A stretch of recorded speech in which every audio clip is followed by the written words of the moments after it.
à tous, bienvenue dans cette nouvelle émission du Journal débridé. Comme vous pouvez constater, je suis de retour en Chine. Eh bien, sans plus tarder, on parle tout de suite des actus.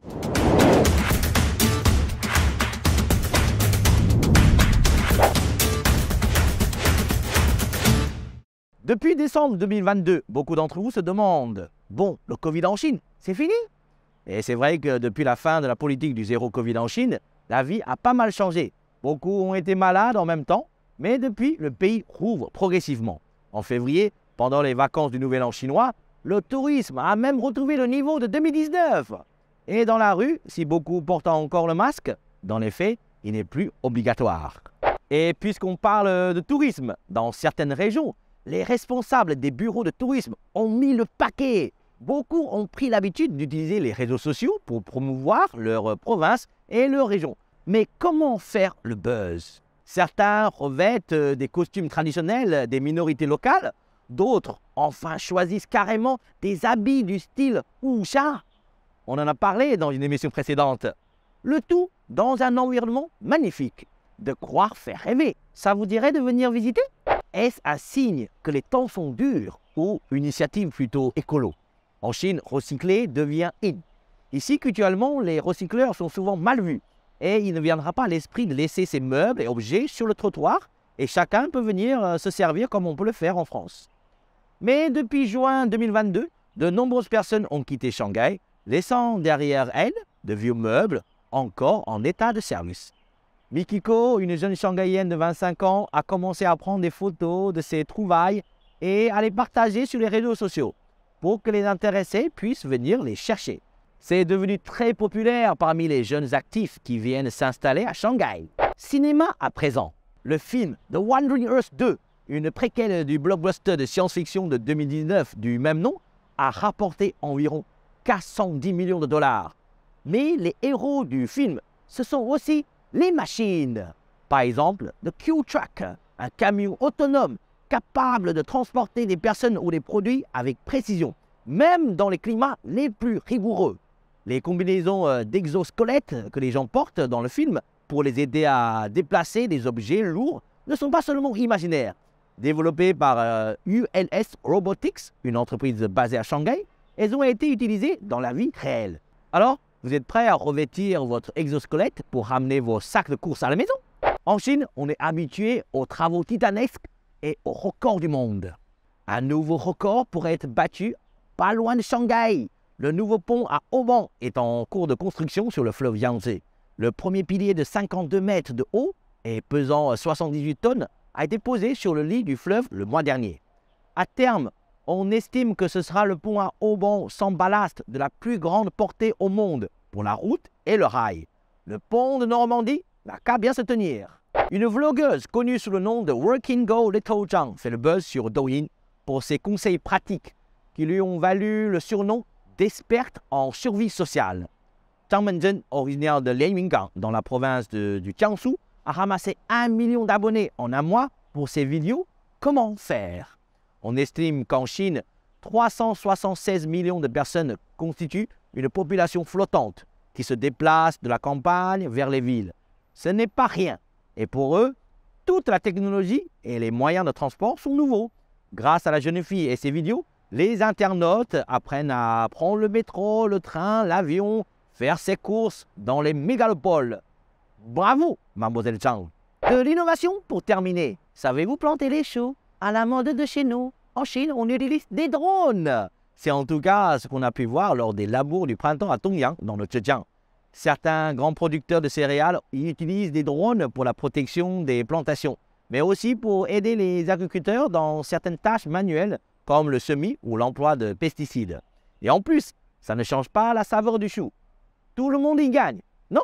Voilà les news de ce mois-ci. On passe à la rubrique suivante.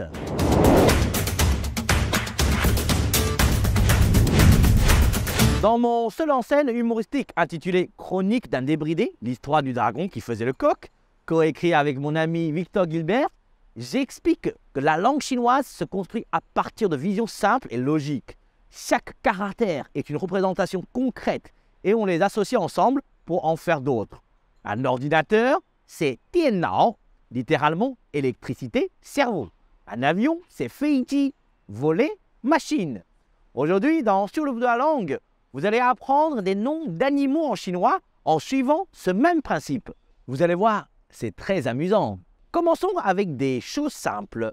Dans une des leçons précédentes, on a déjà appris le mot ma, cheval. Si je vous dis ma, rivière, ma, cheval, de quel animal s'agit-il? Le cheval de la rivière? Bingo, c'est l'hippopotame. Certains me diront, waouh, c'est stylé le chinois. Mais pour ce mot, en fait, je ne vous apprends rien, car le mot hippopotame est issu du grec ancien hippopotamos, composé de hippos, cheval, et de potamos, fleuve. Un autre cheval, le mot haima, hai, la mer. Le cheval marin. Eh bien oui, c'est l'hippocampe. Vous voyez comme quoi, parfois, on a les mêmes idées. Allez, cette fois-ci, un cheval un peu différent. Panma, pas de taches. Un cheval avec des taches, ça donne quoi? Le zèbre, bien sûr. Celui-là, vous n'allez pas réussir à deviner. Jiao ma, jiao, corne. Un cheval avec des cornes, c'est quoi? Un cerf? Une gazelle? Non, c'est un gnou. J'avoue qu'on a peut-être un problème de perception. Un gnou ressemble plus à un taureau qu'à un cheval. Mais bon, c'est ainsi. On continue avec le trésor national en Chine. Le panda se dit xiongmao. D'ailleurs, on en a déjà parlé dans une leçon précédente sur l'importance de bien prononcer les tons en mandarin. Petite parenthèse, xiongmao, c'est le panda. Xiongmao, c'est les poils du torse. Bref, xiongmao, littéralement, c'est xiong, ours, et mao, chat. En fait, le panda, c'est un peu un ours avec une tête de chat. Pas mal, non? En parlant de la tête de chat, je pense à un autre animal intéressant. Mao tou yin. Mao, on vient juste de le voir, c'est le chat. Tou, la tête. Yin, l'aigle. Alors, vous voyez ce que c'est? Un aigle avec une tête de chat? Vous donnez votre langue au chat? La réponse, c'est le hibou. C'est chouette, non? On a vu tout à l'heure, xiong, c'est l'ours. Maintenant, devinez ce qu'est shu tai xiong. Shu, arbre. Tai, poche, sac. Un ours vivant sur un arbre avec une poche. Alors? Un indice, il se trouve en Australie. Eh oui, c'est le koala. Une autre petite parenthèse, koala, son nom générique, c'est Phascolarctos, dérivé des mots grecs phaskolos, poche, et actos, ours. Voilà, les Grecs sont un peu comme des cousins germains.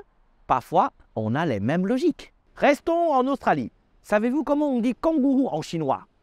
Tai, chou, tai, poche. Je ne sais pas ce qu'ils ont les animaux en Australie. En tout cas, ils en ont plein les poches. Bref, chou, c'est le rat. Donc, le kangourou en chinois, c'est un rat avec des poches. Pas très mignon. Un rat un peu plus marrant. Son chou, son, le pin, l'arbre. C'est bien sûr l'écureuil. On termine avec le raton laveur. Pour cet animal, il y a deux appellations, donc deux visions différentes. Pour vous, c'est avant tout un rat, enfin un petit rat. Alors qu'en chinois, le raton laveur se dit huan xiong. Huan est un mot assez soutenu, signifiant laver. Xiong, c'est l'ours. Et oui, comme vous, on utilise laver. Cependant, à l'inverse de vous, pour nous, c'est avant tout un ours. Enfin, un petit ours. Voilà, c'est tout pour la rubrique sur le bout de la langue de ce mois-ci. J'espère que ça vous a bien amusé. Un peu de devoir. Écrivez les noms français de ces trois animaux dans les commentaires. Hai Bao, Hai, la mer. Bao, léopard. Chang Jing Lu, Chang, long, Jing, Gu, Lu, cerf. Bian Se Long, Bian, transformé. Se, couleur. Long, dragon. Allez, à la prochaine.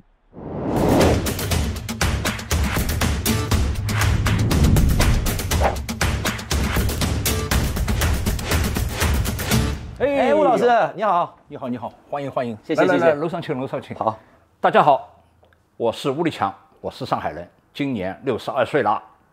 我呢是个美食家，也是个摄影师。在今天呢，我又变成了上海的一个网红。吴老师，你的人生与众不同，可不可以简单跟我们说说你都做过什么工作？我毕业以后呢，我就做了一份钳工，是在机场里边做飞机零部件的。然后呢，我去了杂志社做了一个编辑，然后呢也拍了新闻摄影。后来呢，我又去做广告创意，后来又去做了模特公司的总经理。然后呢，没事做，写歌，自己又开了一场演唱会。然后我又做了一些观念影像的摄影展览。我前几年呢又出了一本摄影集《1991上海》。那么最近呢，我是在做一个网络红人，专门是为了美食方面的一个网络红人，然后自己也写一些文章，做美食评论。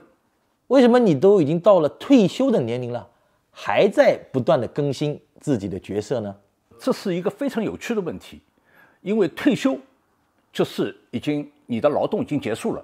所以你就应该休息。那么休息到后来结果什么叫死亡？所以退休不工作就是等死，等死呢就是死掉的一部分。所以我要继续工作，和年轻人们在一起，向年轻人学习，跟上这个时代。所以退而不休。那么你怎么去克服社会压力呢？你的内心大还是社会压力大？当你的内心超过了社会压力，就是我大，所以无所谓。那么你看看街道上有小狗小猫，对吧？它们无忧无虑，怎么生，怎么生活，怎么去。我们人本质的东西也是一样的，内心的强大比生活的艰辛更重要。法国人很喜欢说你幸福吗？那我想问你，你幸福吗？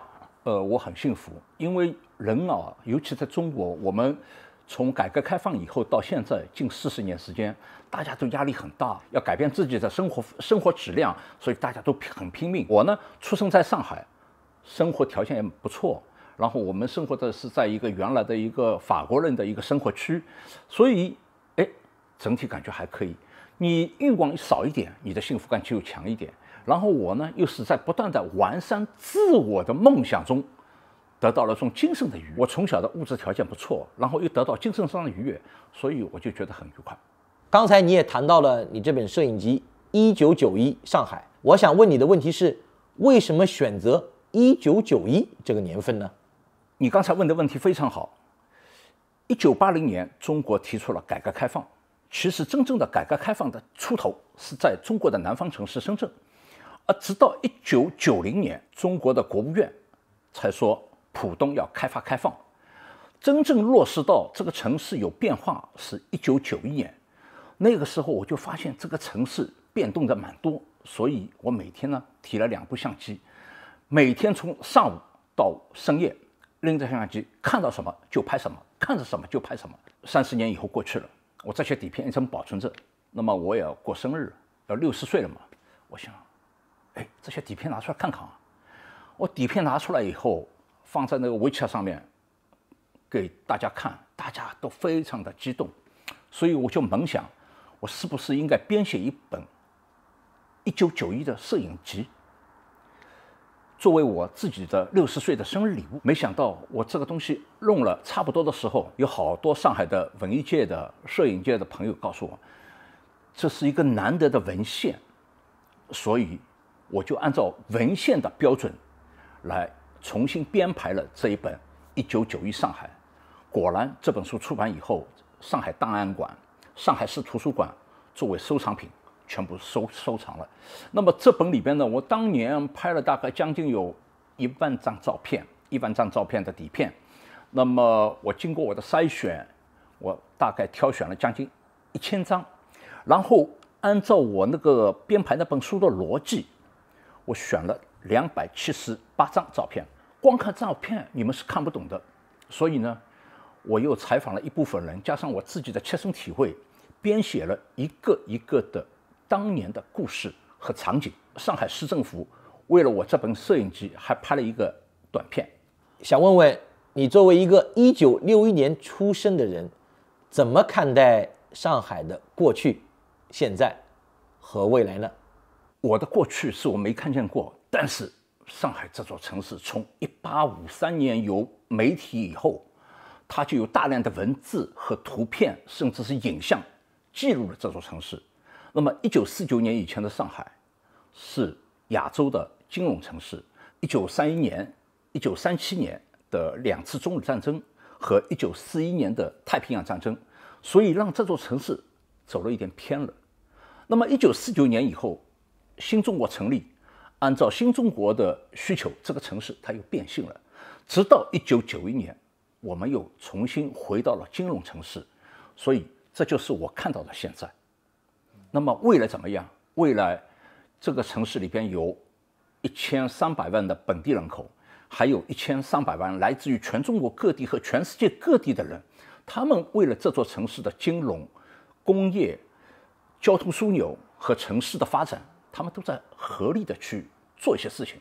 我想明天会更好。好，吴老师，非常感谢啊！今天听你说这么多的故事，很有意思。那我希望以后我们在法国能够看到你的摄影作品。好呀，好呀！我也希望能够在法国和同行和法国的朋友们一起来分享1991上海。好的，好吗？好，我们再见啊！好，再见，拜拜，走好。Voilà, c'est déjà la fin de cette émission. J'espère que ça vous a plu. N'hésitez pas à partager cette émission auprès de vos amis. Allez, on se donne rendez-vous pour une prochaine émission le mois prochain. À bientôt.